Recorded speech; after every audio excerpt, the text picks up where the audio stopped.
The creators of this podcast would like to acknowledge the traditional owners of the land on which it is recorded. Aboriginal and Torres Strait Islander people are the first storytellers of this land. We pay respect to their elders, past, present and emerging, as well as any Indigenous people who may be listening today. This podcast is a TOFOP production. Head to tofop.com for more. The following episode of TOFOP is rated MA for mature audiences. It may contain sexual references, time travel references, allegations of bin misconduct, and mild coarse language. TOFOP advises that this episode is not suitable for anyone under the age of 15 or anyone who thinks a comedy conversation between two old mates sounds like a terrible idea for a show. Minors must be accompanied by a parent or guardian. This is John Deek speaking.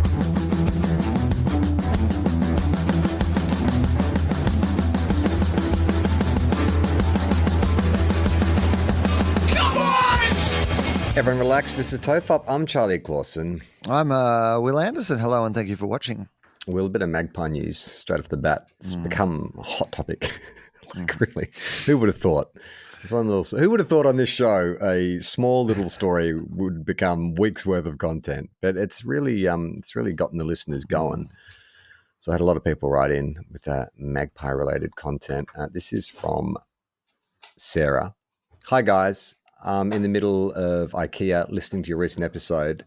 And if I don't respond now, I'll forget because I've got an ADHD brain.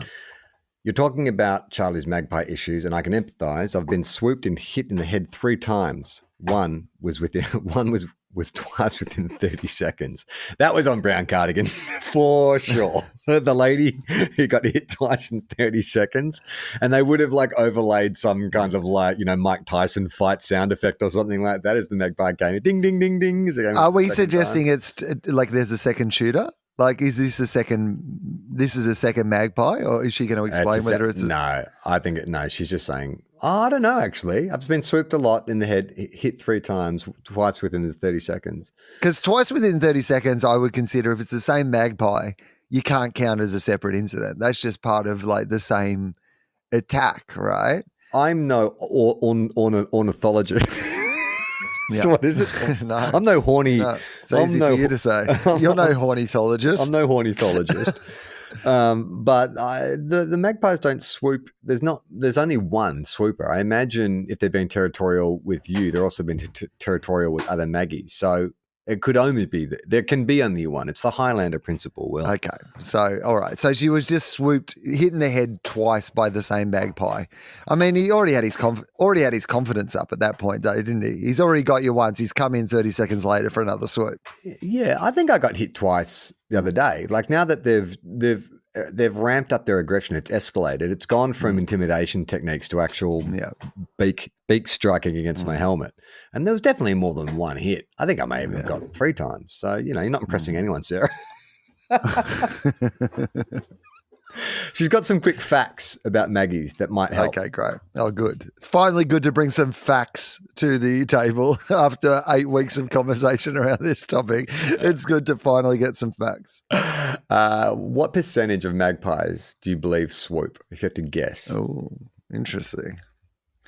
Well, it would have to do with them protecting a nest. That's what we've decided that they're protecting. Yeah. So it's what percentage of magpies are in a relationship, or what percenage are I reckon living that looking sexy at this single number, life where they don't care about swooping. I would suggest the same percentage of in human society would be anti-vaxxers. That's my clue to you. So about 2%. Okay, maybe there's more anti-vaxxers. More where we live. Northern Rivers anti-vaxxers. Oh, sorry, 95%. No, lower.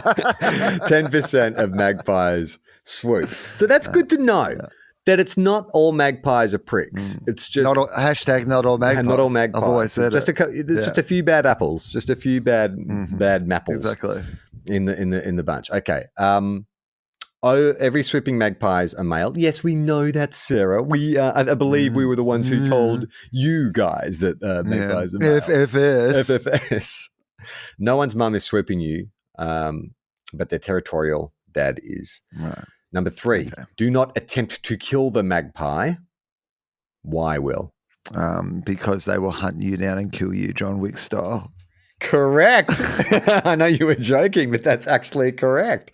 Don't attempt to kill the magpie because it might put a target on your back. Yeah, that's cool, man. It's like I love how this premise is. It's like a Liam Neeson film. Is you don't steal a magpie's daughter. Like I got a phone call, Will, and it was just a lot of squawking. But you did make out particular set of skills. That was the one thing that you could identify. Exactly. Don't attempt to kill the magpie, or it might put a target on your back. They recognize faces and they memorize them. Particularly famous faces, Will. That's maybe or why. Recognize your face. Big Home and Away fan. Maybe they watched Home and Away through a window or something once, and they're confusing you with somebody who's been like, you know what I mean? Like they recognized your face, and they're like, well, if I recognize the face, there's probably some motherfucker who's tried to get near my nest. So I'm going to fuck this guy up. But he didn't realize that he just recognized your face from Home and Away. Oh, yeah, but he also recognized because he wasn't happy with the way Zach treated Leah when he left the bay. He was like, how could you break her heart? You son of a bitch. Oh, yeah, he's been hanging on to that, just real mad about it. Maggies will repartner quickly after their mate's death. Oh, mate, fucking hell. Yeah. No love in the bloody magpie world. And I've seen claims they'll teach their new mate which humans are dangerous, a.k.a. who killed the last guy. Don't have time to source them now. I've got Swedish things to find. Okay. I mean, I don't know if that's true, but if it is, that's pretty amazing. The idea that magpies are like, you know, that's the motherfucker who killed your mum. No, not your mum. It's my last husband. Oh yeah, sorry, my last husband. That's right. Yeah, my last husband was murdered. Well, no, it was the wife, or is it the? Oh, hang on, who's been murdered in this scenario? Is it the male magpie swoop? So the male magpie has been killed. Oh, so he's been killed. The female magpie ID'd. She saw it happen from the nest. She saw it, and so now a new Maggie's on the scene. Right. You know, she met him at a bar. They had a few drinks, got loosey goosey, ended up back at the nest. The kids were asleep, which is actually really fucked up for a magpie to get loosey goosey. It's actually a whole cross species thing. No, he was the guy having the party. The goose was having the party. They got a bit loosey goosey. Oh, okay. Oh, loosey goosey. Oh yeah, cool. Yeah, he's a good guy, mate. Fun to party gets with. Great pills. Get stuck in his throat. Yeah, to eat them like that. Yeah. Absolutely on a Tuesday, I will say, though, keep away from his house. He is a depressive motherfucker. So the female magpie has worded up her new mate to say, hey, watch out for that dude from Home and Away. Here is exactly what he looks like. And they describe the most handsome man you've seen. No, all right. You're a female magpie. Describe me to your mate. Like, but not in, you've got to use basic terms. So what are you saying? Like, how does a magpie describe this face to another magpie? Okay. So just like, what's your helmet look like? Black. Just like a black, like cyclist helmet? Yeah. Or is it like a skateboarding helmet or something like a bit more like that? No. Like a lightweight foam helmet with the. Oh, yeah. Okay. So okay. All right. So, so you got to say something like that a bird would understand. All right. Like, okay. So, he looks a bit like somebody like got the bottom of their egg dirty. So the bottom of his face is like the bottom of a dirty egg. So if you can imagine that, like a stained, dirty, shitty egg face. Hey. And then, I'm just down there going, I can hear you. Look at him. Look at that squishy, dirty, shitty egg face. The way it squishes up when he gets upset. With some sort of discarded bottle cap on his head. So it's an egg with a discarded bottle cap on his head. No, I mean, your face is I think if a bird was describing your face to other birds, they would probably say square head, like more square than usual head.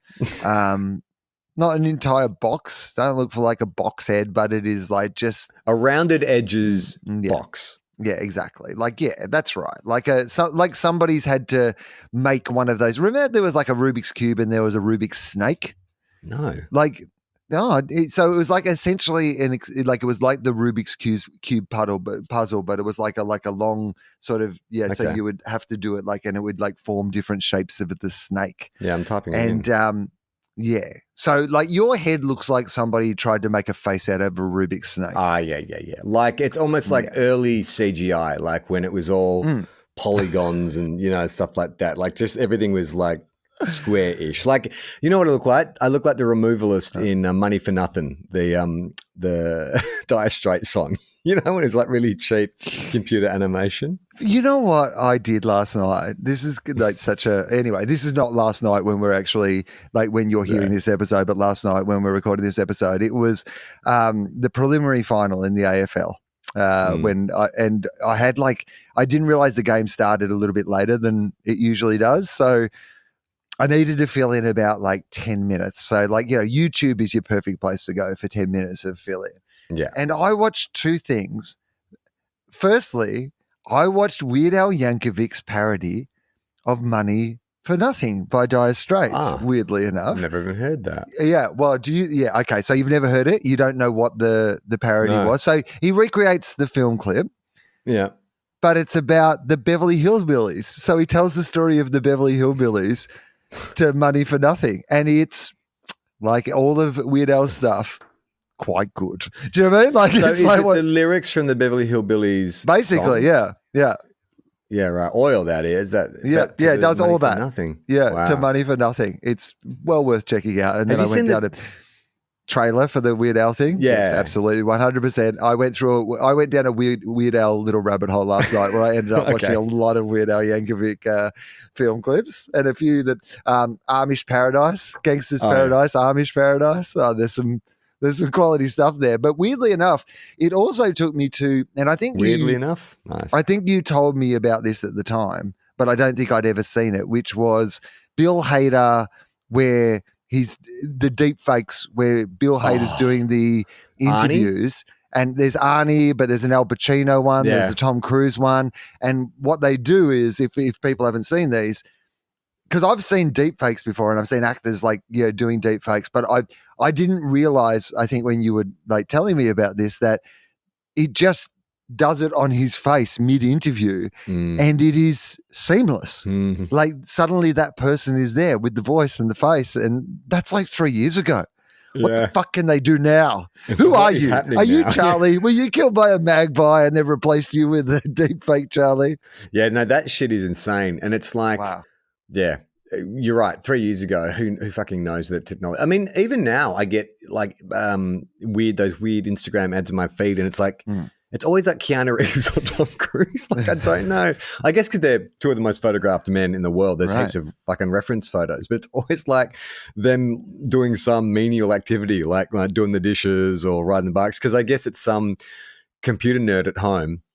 Doesn't have a budget. He's just got his brother to ride his BMX around the backyard, and then they put Keanu's head on. I mean, it is scary, though. It is scary, right?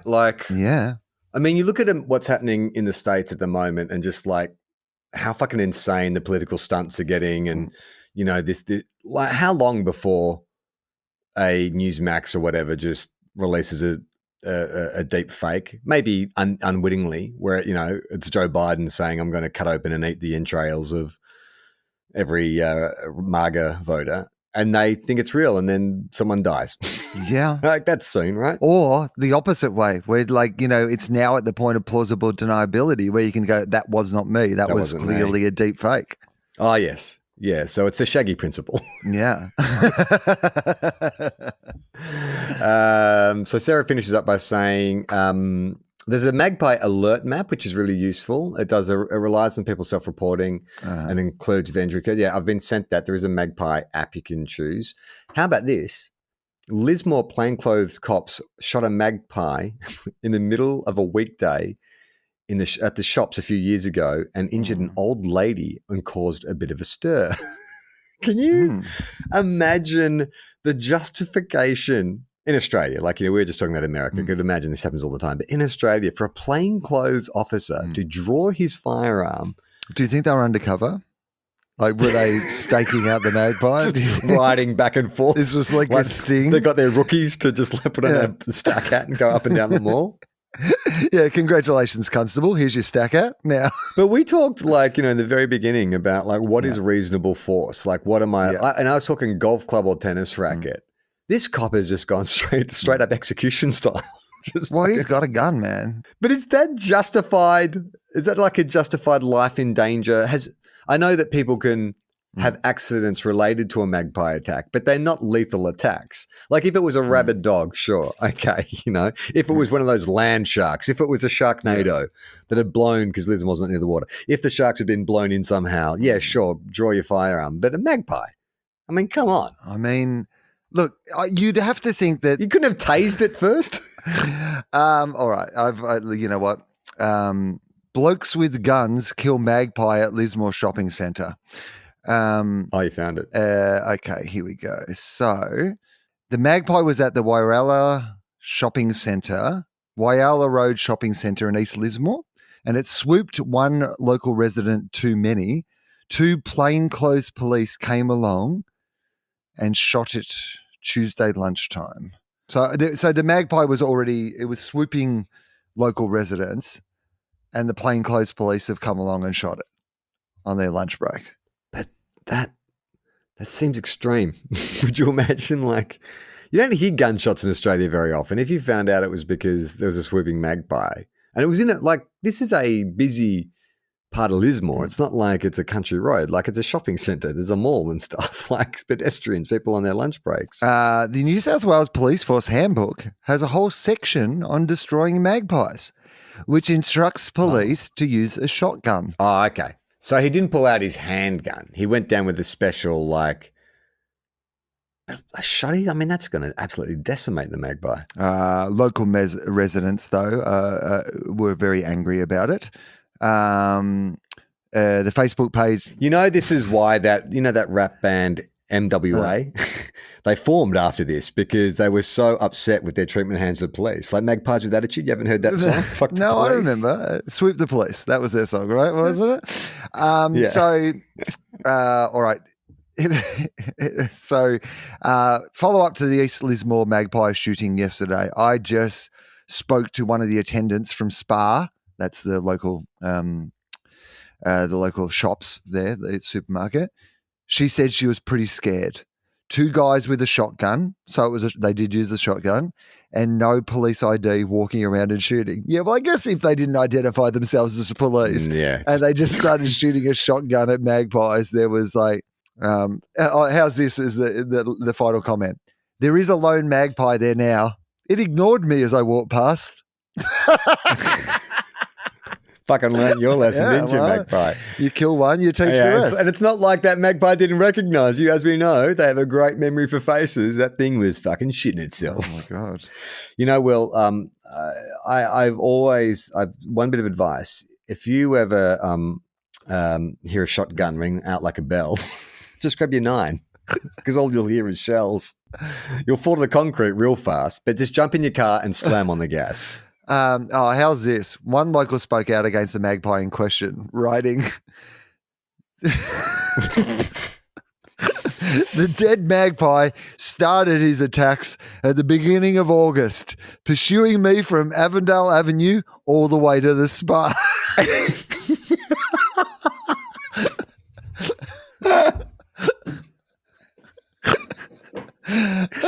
Well, this doesn't sound like a witness statement. This sounds like a prepared statement. Like this has been vetted by a publicist. I have walked the long way and still been attacked. Well into December, the last 2 years. Cut ears and cheeks are unpleasant, but reports of permanent eye damage might encourage some balance on this issue.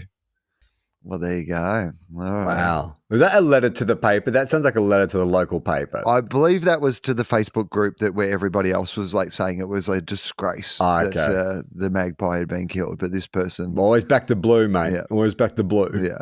This person was... according to the Facebook page, the bird had previously swooped other Lismore residents, but was quiet and lovely most of the time. Well, that's what they always say when they find a serial killer. The neighbors are always like, but he was just a nice guy. So that doesn't free the magpie. No, that's not going to get him out. I mean, no. But it does send a message to other magpies, doesn't it? Like if magpies have such a good memory, I mean, they're not going to trust the cops. That's the problem, though. That's the other thing is like when there actually is a legitimate like issue, the magpies aren't going to pick up the phone. They're going to be too scared to call the cops. But it does make them pull them into line a bit, doesn't it? Because now suddenly they're like, we can't swoop those weird pink things that walk on two legs because they have a thunder gun, the thunder stick. You saw what it did to Gerald? It was terrible. I mean, you do have to keep one alive to report back to the others, right? Yeah. So what you've got to do if you're a cop in that situation is you've got to murder the magpie in front of the other magpie. Kill one, knowing educate 1,000. Exactly. And like knowing that they'll remember your face too. Yeah. Like, take off your glasses, stare him in the eye. You go, good look at this. Yeah. And then just put a bullet into your friend. You tell everybody about that. But then now all you've done is you've just created a generation of like magpie terrorists who are like, fucking hell, man. Like they came into Resent our authority. territory. Don't trust the police. Don't trust the police. They came in. This is our territory too. You've taken our area from us and you've killed with impunity. Fuck that, man. I think you're just going to see a rash of kind of like guerrilla tactics. No offense to the gorillas. I mean, they're not literal gorillas. It's only 10% of magpies. Let's remember, this is let's not judge all magpies by the behavior of a small amount they're not a monolith of magpie extremists, right? Like it's unfair for us to look at the worst behavior. I just want to hear a magpie spokesman come out, a non-swooping magpie, and explain and apologize. Say that they are also against this. I want to hear from other magpies also speaking out against the actions of these swooping magpies. Violence is inherent to magpies' culture. You think that's what it is, I mean, right? Well, how do you explain? It is taught How to do you them. explain the 90% of them who don't swoop then? Who just go about their daily business? Oh, because, I mean, look, Will, the 10% is what we have to worry about. Right. And it should, there's no equivalent. I mean, we're not going around swooping magpies, are we? You know, even our 10% aren't swooping the magpies. Well, actually, I'm sure people are hitting magpies with their cars, and definitely one of them was shot by a cop in plain sight in public at lunchtime. And we have had reports of a man cycling around the northern rivers with a golf club and or tennis racket. You know what? Before we actually weigh in on this, we are going to need to check about 20,000 hours of brown cardigan footage. So... while we're on magpies, and we will get to the Forgotten Project, I promise. This is from Barbara, who says, "Hi, boys. I laughed myself silly listening to Charlie's problems with magpies. He has the right idea with the snake. Use as much noise as possible is the go, but with magpies, you have to be their friend. Take a bit of mince out as food for the swooper, and occasionally they will leave you alone."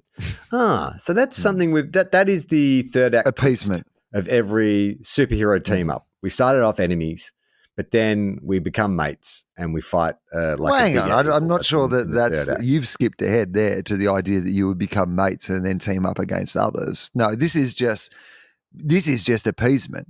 This is Australia buying like $100 billion worth of American submarines so that when China invades, the Americans will come and help us out. Like this is you going down and bribing off your bully at this point. Like leave some mints out. And occasionally, not even every time, this is guaranteed to work. Occasionally they won't swoop you if you put a little mince on the ground. So you think I'm cucking myself? I might as well just present. Absolutely. I might as well just walk out to that 200 stretch of country road, just drop my pants, bend over, kneel on the ground, bend over and say, "Sir, I apologize. Do what you will, sir." Mince my meat. That's what you should say to those magpies. Definitely on brown cardigan. The tradies drive past and see some dude with his pants around, screaming. Even they're like, this is too much. No one will believe this. Myself, I am a water boy for our mob of maggies, filling up their bird bath and other water supplies regularly. Barbara, you've been like, the maggies have got you wrapped around their talons. They have subjugated you. You bring in a mince. Exactly. They're taking advantage of you. Yeah. Currently, our magpies are at war with a couple of crows over a local tree. And let me tell you, my money is on those maggies. I see what's going on here. You're siding with the bullies because you know they're going to win the playground fight. This is Stockholm syndrome. Yeah. Also, as for the cockatoo problem, you might remember a few weeks ago, my sister's house got attacked by cockatoos. We were recently at a winery and the conversation turned to why there were so many netted vines in the area, but none at this particular winery. And the reply was as follows. We don't have to worry about cockies. I just go out when they start to come around, get out the rifle and shoot a couple. Then I hang them up on a pole. That gets rid of them. That's like your Game of Thrones. String them from the bridge. Yeah, heads on pikes. Sort of like. He was an old-fashioned farmer after all. Yeah, look, I think that's what we're learning is in the country you do things a little different when it comes to animals. Just a little bit different. Well, I wanted to ask you. Well, but I do love that. I do love the idea that everybody else in the area is like, we're going to have to get nets. We'll have to put nets over all that, like to prevent them coming down. And one farmer's like, 2 of them, couple of spikes. That's all you need. No, fuck off. I want to ask you. I did a live event a little while back, and I have not done live MC work before, and even when I've done like live theatre or even live comedy, it's generally, I'm with you or I'm in a group of people, and so it's like never really. So this was uncharted territory for me, and I wasn't emceeing my own. There was Alicia Loxley, who's a newsreader. She was the other host, and so did you guys have was it like a banter situation, or did you have separated roles? More like I was in one area and she's in another area, and we just like throw to each other, and then because it was the St Kilda Best and Fairest, then we would then end of the night we'd get up and we did the count together, but. They sent me this script for the whole night. Like there was a script for the entire thing, right? And obviously, there's some more improvised kind of casual stuff. Like we wanted to chat to this player and this player. Here's some general questions you can ask. And then there was this is what say this how you've got to. You can't just wing this. You just got to say this how it's written. Like the ads we get when we occasionally get ads for TOFOP. Say it like this. And there'll be a highlighted bit going just like you can have your bloody nonsense at the start and the end, but you need to say this is important. So the very opening of the night is, Alicia went out to the podium and she sort of thanked some of the sponsors and stuff and welcomed the, CEO and his partner and blah, blah, blah, blah, blah. And then she throws to the lobby where I am. It's outside the Palladium in the Crown Casino. And I'm in the lobby and there's the silent auction. Now, hang on. Before we get to this, how are you billed for the night? Like, because she's a newsreader, so pretty easy. So how are you billed? We'll get to that. That's we'll get to that. Story, okay, okay, all right. And I don't want to. And so I won't talk about the night too much because we talked about it on Two Guys One Cup. So if you want to hear more about the actual Best and Fairest itself, you can go back to the second or third last Two Guys One Cup where we talk about it. But this particular moment, I wanted to get your opinion on. So, so they send me the script, and my stuff is mainly like the light comic relief, chatting to players, light and funny, blah blah blah. But then the very first section is. I have to I have to let people know about the raffle and the silent auction and this, that, and the other, and the specific things I have to say because, this raffle is brought to us by our friends at blah, blah, blah. So I'm an actor and I'm like, okay, well, I will just memorize that, commit it to memory. And, it's like memorizing monologue. It's big. It's a full page of kind of, but, I commit it to memory. And then all I have to do is that. And then I throw back to Alicia and, and she carries on for the next like half an hour or so before my next thing. So I was learning this chunk of dialogue and it's like, I've never really done anything like this. Like it's going to be me and a microphone and a camera, plus there's like 900 people in this room. And so as I was getting closer to the night, I'm like, I'm actually feeling a bit like nervous about this because it's just out of my wheelhouse, but I've got this script memorized and stuff. And so I started sort of like massaging the words and, making a bit more my own voice and stuff. And I felt really comfortable with it. So I get to the Palladium, I get shown where my green room is. I'm getting ready. I knock on my door. We're ready in about 20 minutes. We're just going to start you in the foyer. So you've got your floor manager here, you got your cameraman here, and when they get to you, floor manager will just point and So I'm like, cool. So I've gone out and I've got my script in my hand, but I'm not planning on using it. It's kind of like a guide for the night. So I'm holding it down there and I've got the microphone and they get to about like 5 minutes to go and I'm starting to feel really nervous now. I'm like, oh shit, like there's a lot of people in there, like a lot of people. And my brother and sister, I had a couple of spare tickets, so they came along and, it's like, okay, cool. Oh. And then I can hear Alicia talking and I'm like, then my brain starts, I hear this little dialogue inside where it's like, no one here really knows who you are. Like, this is going to be weird. Like, you know, like no one listens to Two Guys, One Cup. And I mean, people do listen to the show, but no one in that room. No one in that room listens to the show. Yeah. So this is going to be awkward. So doubts start creeping around in my mind. And then the floor manager looks at me and is like, okay, like 3 minutes. Oh no, he's gone 2 minutes. And I'm like, yeah, cool. And then I'm going, okay, so what's the first thing I say? And I could not think of it. And then like my chest started to get real tight and my hands went really numb. And I'm like, what the fuck? Like, I've memorized this. And I'm like, and I could not think of it. And then it became this like vicious circle where the more I couldn't think about it, the more I started to panic. And the more I panicked, the more I couldn't fucking remember what it was. And then the floor manager's like, okay, 60 seconds. And I'm like, and in my head, I'm like, I'm starting to have like, I can't breathe. And my mouth is gone completely dry. And I've got the microphone in my hand and I'm like, I can't even grip the microphone because my hands have gone numb. I'm like, I can't even, I'm trying to make a fist on and I'm like, I'm having a panic. I think I'm having a panic attack. And so it's like, it's really, really building.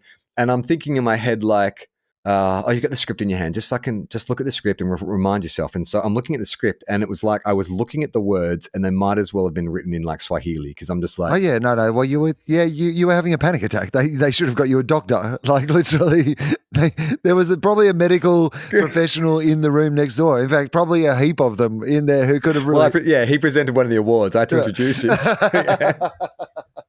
So, but I was like, oh my God. And so then he's like 30 seconds and I'm like, this is going to be the most humiliating thing in the world. And it's so something you care about. Like corporate events are hard at the best of times, but this is something you care about. You care about, I mean, maybe it would have been exactly what you needed. Maybe it could have been so terribly embarrassing that you decided that you couldn't even support the club anymore, that you had to have a clean break and start fresh at another club. It might have actually been like, there might have been an upside to it. Well, it was this thing of like the most equivalent feeling I can recall is when Gemma and I went skydiving and I saw Gemma drop out of the plane with her diver and then they started edging me towards the edge of the plane. And I remember thinking like, I shouldn't be here. Like I shouldn't be here. Look, the ground is so far away. And my body, like everything in my body was like, don't go out, like in like a full panic mode. So in my head, I'm like, how do I exit this with dignity? I'm like, I'll just go up to the floor manager and I'll just hand him the microphone and I'll just say to him, I'm really sorry. I can't do this. And I'll just like exit it and I'll just go straight to the green room and I'll just get my stuff and I'll just fucking leave. I won't talk to anyone. I mean, don't get your stuff. Just walk straight out. Just walk straight out of the club. Just go. And so then I can hear my intro and she's like, and outside we have a very special guest.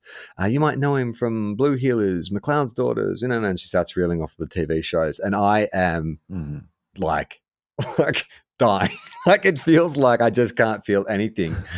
And then the floor manager points to me and I just whack on a smile and muscle memory spit out that first paragraph. Welcome everyone tonight. It's going to be a great night. We've got some fabulous prizes, blah, blah, blah. And then I noticed the cameraman pan off me because I was like, and so you can buy a ticket in the raffle. So he's showing all the prizes on offer. And I whip the script up and then I just start fucking like speed reading, like peripherally looking out the side of my eye, making sure the camera's on me. And I just speed read. Like I must have gone like Eminem doing Rap God, just like, these are all the things you have to get. And then when the camera came back, put the script back down, back to you, Alicia, and got through it. And they'd gone, cut. And I was just like, like it was like I had been like waterboarded or something. It had been like torture for 2 minutes straight, like abject fear. And I was like, I kind of went back to my green room, like really rattled because this has never happened to me before. And then I had like 40 minutes before my next bit. And I was actually feeling okay, like the adrenaline had passed and I didn't feel too scared. And I went out and spoke to my brother and sister and I was like, oh my God, like, how was I? Did I look? And they were like, fine. No, you look good. Like, no, you look completely normal. That my perception of myself was absolute fucking like that. My eyes would have been like this, like just sheer fucking terror. And then it was like after I had broken that, then the rest of the night was a complete fucking breeze, like an absolute smooth sailing. So what I want to know is A, has that ever happened to you? And B, what is the way of dealing with that kind of stage fright? I mean, I must have had versions of that, not that same scenario. Here's what I will say: corporate gigs, like are hard at the best of times, like in that there is a lot of stakes, and your role, even though it's important to how the night goes, is like down the list of, because they have clients in the room or they have coaches or presidents or whatever the situation might be. You're just part of the hired help in the same way as the catering was part of the hired help, and in the same way as the people who put together the video package was part of the hired help. And so like there is an element of they don't give a shit about it anywhere near as much as you give a shit about it. Like, as long as everything works fine, they're fine with it happening. But the biggest mistake that you've made is thinking that you needed to memorize it. Like no one in that circumstance is expecting anyone to memorize anything. In fact, I've done those gigs where they hand you the script 5 minutes before you're about to walk on stage. They're like, here's the final script, just like go out there and read it basically, Read it. And yeah. So like certainly having it in your hand and referring to it, like nobody would have had any problems with that. That would have been the way. In fact, they're probably like walking around going, that guy was amazing. Did you see that he like didn't really have a script in his hands or anything? I've never seen anything like it. So you probably impressed them for that.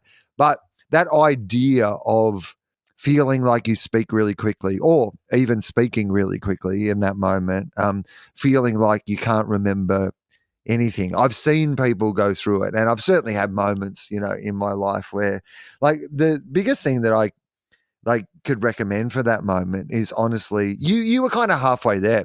Like it was only because it had never happened to you before. Like the next time it happens, I think you'd be fine because you just be like, oh, this is what it is.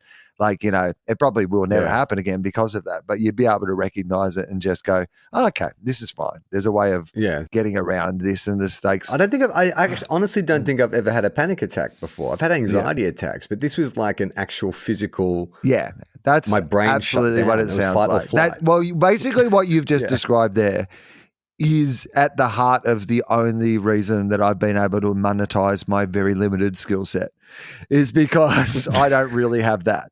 Like, the thing that separates me from anybody else is probably just that moment, which is, whatever. Like I'll do this thing that other people find scary. But you're like, like you said, you've done plenty of those things as well. I just think it's an unusual environment. You're not there with an audience. You're dislocated from the audience that you're trying to talk to. And you've memorized something that they've written, not even ever considering that somebody would have to memorize it. Like if they were considering that some idiot was going to try to memorize this entire chunk of things, they would have made it less complex. They assumed that you were going to give it a cursory glance in the cab on the way to the event and then refer to your notes as you were doing it. So I think you artificially raised the stakes. The stakes weren't raised, like you weren't suffering from this idea that they thought that you had to do all these things. You had put all those things in there yourself and gone, they're like, this is the club that I like. This is a big night for them. There's all this importance in this moment. I have family and friends here. There's probably like players and coaches and stuff that I want to be able to look in the eye and have that conversation with. And I know if this goes badly, that will prevent me from being able to have that opportunity. All these sort of things are. The thing that I would always say when it comes to like football club things in particular is look at the standard of the people that they let work in the general football media. You're fine.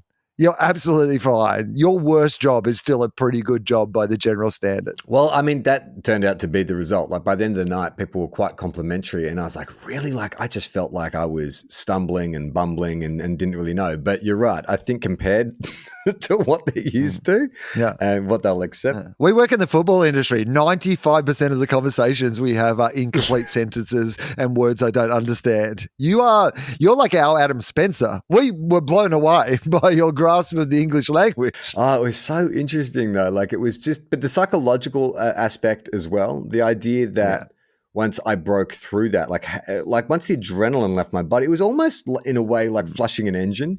It was like my body had to raise all that adrenaline to flush it out because then I was completely relaxed.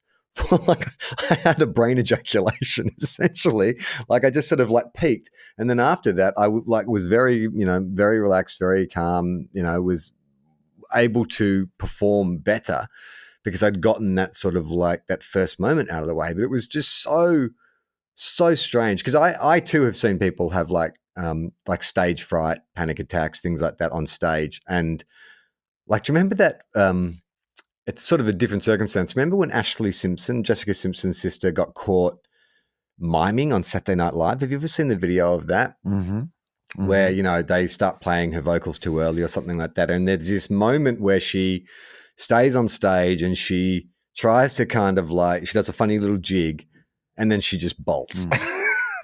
And I always wondered in my head, like, she started off with a funny jig. Like, why didn't she just, part of me was like, she could have owned that. Yeah, fucking I was lip syncing it. Who cares? But you don't know in that moment, and it's live and it's like, you know, this big deal, right? And like your body goes into that fight, flight or freeze. And it's that thing too of like, you know, it's taken me like 15, 20 minutes to describe what that happened, but it was a 2-minute, 90-second experience. But that's how intense it is that, you know, you're getting all these kind of impulses and your career is going to be over and you're going to be humiliated and that person's never going to talk to you and stuff. And all that is happening like within this really kind of narrow field. So it is paralyzing. But, yeah. Well, I mean, the closest that I've come to that in a professional sense, at the end of 2021, last year, yeah, I think it was last year. So it had been a grueling year, like, you know, in so many ways, as it has been for a whole bunch of people. But we'd done, like, you know, that whole series of Question Everything without an audience, and the show hadn't really ended up being what we'd hoped or imagined it was going to be. And then I'd rolled into like a season of Gruen, and like, so it's the final episode of Gruen, and I'd received some really bad news immediately before the show started. But ordinarily, you know, I am able to access just there's a muscle memory aspect of that where you're just like, it's all right, kick into gear. And I remember doing the show, and like I had got some feedback. Like, it's funny because like not many people noticed, but there was like a doctor online, and there was like a couple of friends of mine, and there was like one review that said that I looked bored. Like, so there was enough.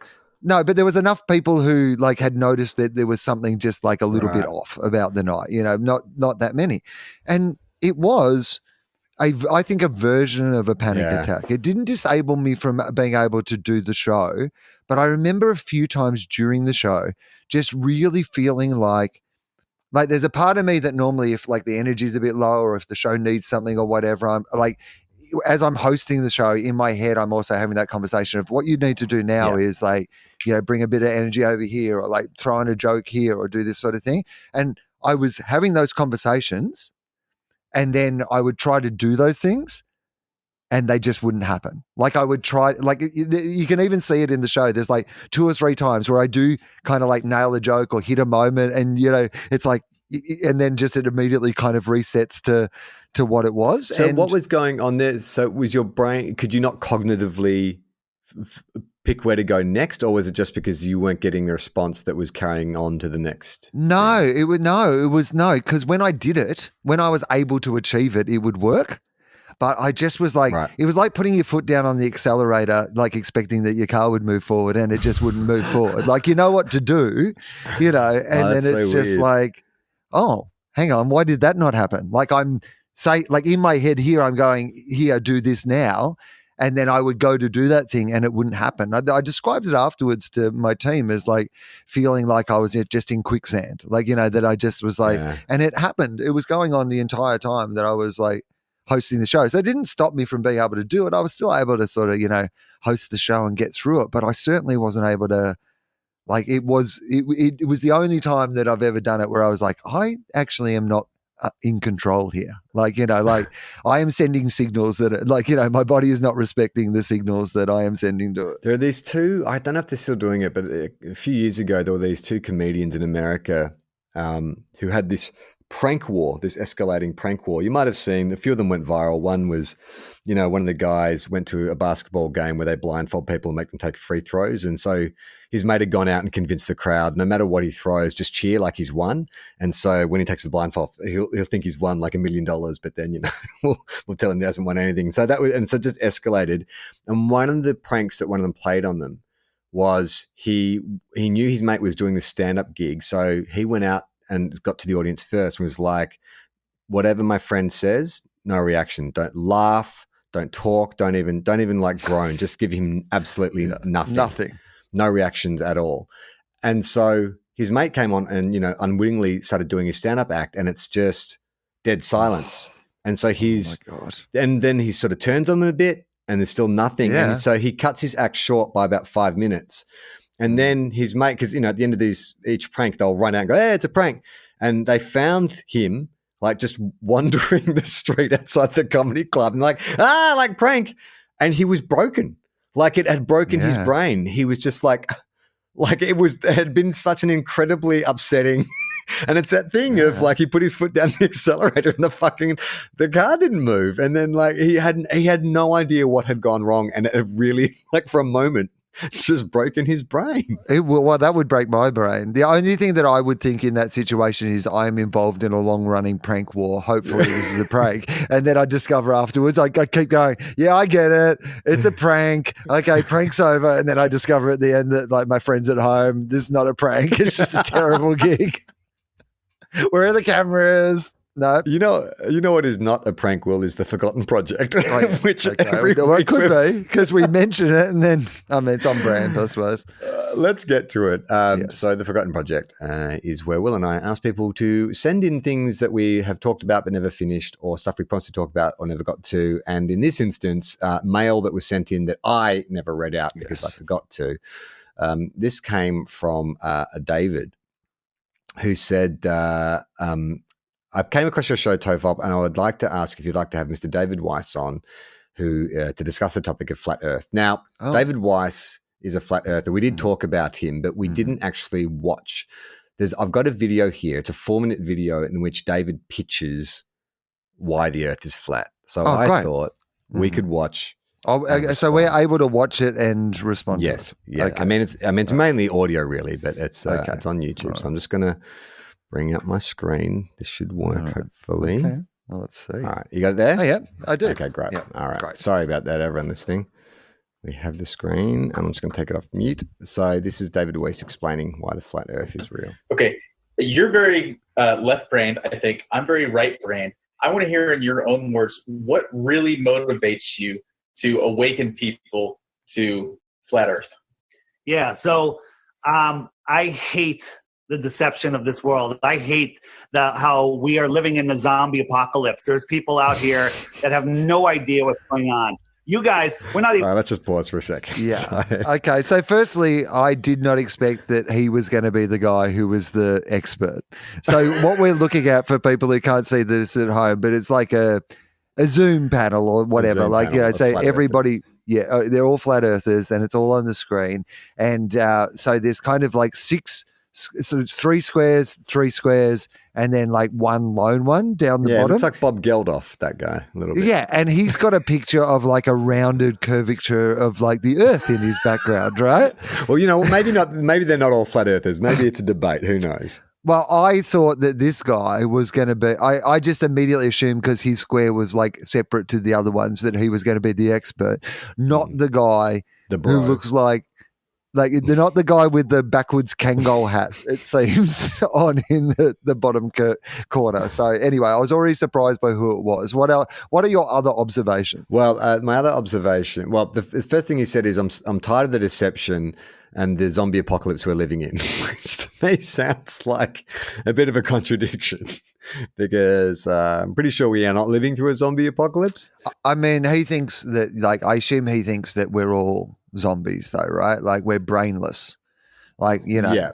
Well, I'm just going to describe for people. So this is, we'll put a link in the episode description. This is from a YouTube video called A Bunch of Podcasters Interested in Talking About Flat Earth. So as we'll describe, there's 7 Zoom windows open. And I just wanted to describe, first window is a real incel looking dude with a headset on.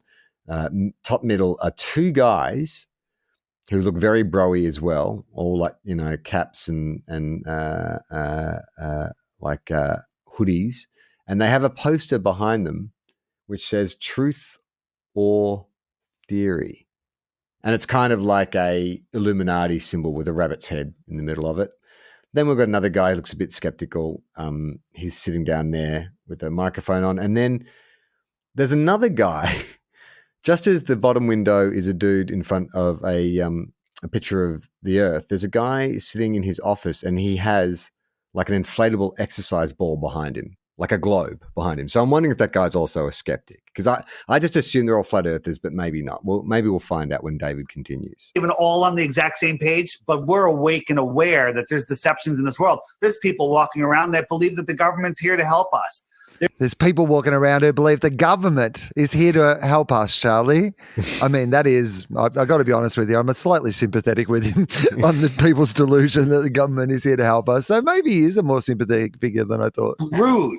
Our kids are screwed. This world is being taken over in such a way. I had a high-paying company where I was making good money, and I walked away from it this year, right, to do this full time, because what's motivating me. I mean, what's your company? Is it like an online Kangol Hap distribution business? Name the company. Give us a few more details before you're like, I had a really. I work for a high-paying company. Yeah, I work for bigbucks.com, don't you think? And I am an executive in charge of being paid well at bigbucks.com. But I left that for this. Is there's not going to be a world left for our kids. Our thoughts create our world, so they feed us in movies. They're pre-programming us in television shows and movies. What book were we all forced to read in high school? What? What book? You guess. Cat in the Hat. No. Are you there, God? It's me, Margaret. Yeah. The Outsider. Oh yeah. What else was I reading? I don't know. Huckleberry Finn. 1984 by George Orwell. We all had 1984. Were you forced to read 1984? 1984. Read it. Okay. George Orwell is rolling over in his grave going, man, I wish I thought of that. That's crazier than my book. Do you think that if George Orwell, rather than, the where you think he's going to go is, George Orwell will be rolling in his grave thinking, I can't believe I warned them about this fascistic future. And he's like, no, why didn't I think of that? He's dead. He's from ages ago. Like most of... I could have got a high-paying company to pay me extra bucks for my novel 1984. Also, I think that, again, what did George Orwell get wrong? It's still being quoted today. Like, he nailed it. It's the premier example that people go to when they're talking about this sort of thing. And you're like, you know what, could have done with a few punch-ups. I bet he's rolling in his grave, George Orwell. But also, George Orwell's, book is, I love the way that he was like, we're all made to read it in high school, as if I thought it was going to be like, everyone's been brainwashed by George Orwell's 19... But that book is a warning against surveillance society and all these sort of things. So why would they force you to watch something that anyway, I'm sorry that I'm trying to make sense of this thing that makes no sense. Okay, what's going on right now is worse than 1984, but they're programming us, okay? So what motivates me to do this? I cannot sit back and watch this world be stolen from... Sorry, Will, can you just check out the eyes on the girl in the middle? Just watch her eyes while he's talking. She's either on some real good ecstasy or she's feeling it. From us. When it doesn't have to be. We are the many. They are the few. That's what I admire about you. That's what I find inspiring in you. You are motivated by that transformative effect that takes hold of people who realize everything we've been told might be a fabrication. Hey, dude, while you're transforming things, can you transform that shitty fucking room you're in? Get a lava lamp or something? What's that? Has he got a Bible quote hanging on the wall behind him? Where is he? I mean, it does seem like some sort of Bible quote, or some sort of motivational saying, with his gamer headset. And the woman in the middle, she's rolling. There's absolutely no doubt about that. Yeah. And what I love is also what he's basically saying is, here's what I love about you. You've got that same thing going on that any bananas person has, where they believe in something that is bananas and can't stop talking about this bananas thing. People used to say, Dave, this is their only excuse is, Dave, everything can't be a conspiracy. Tell me one thing that's not a conspiracy. And I go, Sully landed the plane on the Hudson River. Remember that? Mm-hmm.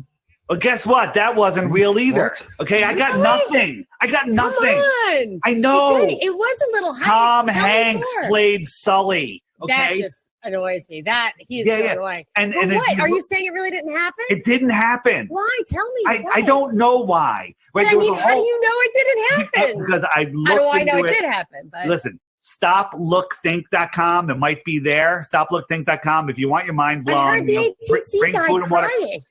There's so many. They had so many different plane crash hoaxes. Why? I don't know. Maybe it had something to do getting us ready for the what they're doing now with flights. I mean, I may never fly again. I'm flying to fly. What?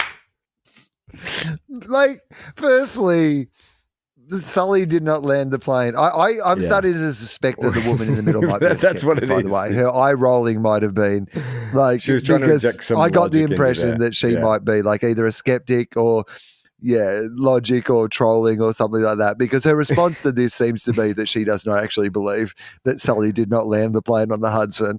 But also, I love why throw that in? Like, why throw that in when you're trying to? If everything is a conspiracy, who are we conspiring against? You know what I mean? And if everything's a conspiracy, then there are no. That's what I mean. conspiracies. Like, you can't conspire against anyone. Yeah. It's kind of like one of those like con artist movies where it's like, who's really conning who? You know what I mean? That's Ocean's 11. Yeah, we've all just conned each There was other. no Sully. All right. Wow. This is what this. Okay. Yeah. I mean, we don't need to watch any more of this. Like, my brain starts to melt a little bit with this, but it is interesting, isn't it, that the mental gymnastics that someone will go to believe in something entirely like improbable as opposed to the most logical. Like, what is the explanation for how they faked the Sully thing? So it was CG. But also, you'd have to you'd have to go to so much effort. You'd have to have a reason to do it. And then why Like, make a if you movie could at least about it? point- Bring attention to this con you tried to pull off. Like, I mean, we're being programmed, Will. Clearly, we are part of the Illuminati programming our audience. I guess so. Well, let's wrap it up there. There'll be more of the Forgotten Project coming up next week. If there's something that you want us to talk about, something that we promised we would or we did start and we never finished, let us know. You can do that by going to tofop.com and using our contact menu. You can choose which podcast you want to get in contact with, but it all comes to me, so it's all right. And then while you're there, listen to some of our other great podcasts. You can catch yourself up on the end of the footy season. You can listen to TOFOP. And then Will has some things to promote. Oh, yeah, I have a book. It's called I Am Not Fine, Thanks, and it is available now. So order that. That would be great. And also, I have a television show. It's called Question Everything, and new episodes of that on ABC TV and ABC iView. Check it out. And that is it for TOFOP. Try not to have any panic attack. And just remember, if you do, just think of everyone in their underwear. That's what works, right? Ooh, no thanks. That's the thing that'd give me the panic attack. I'm Charlie Clausen. I'm Will Anderson.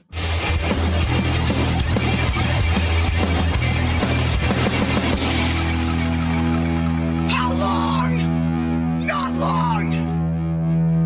Everyone relax.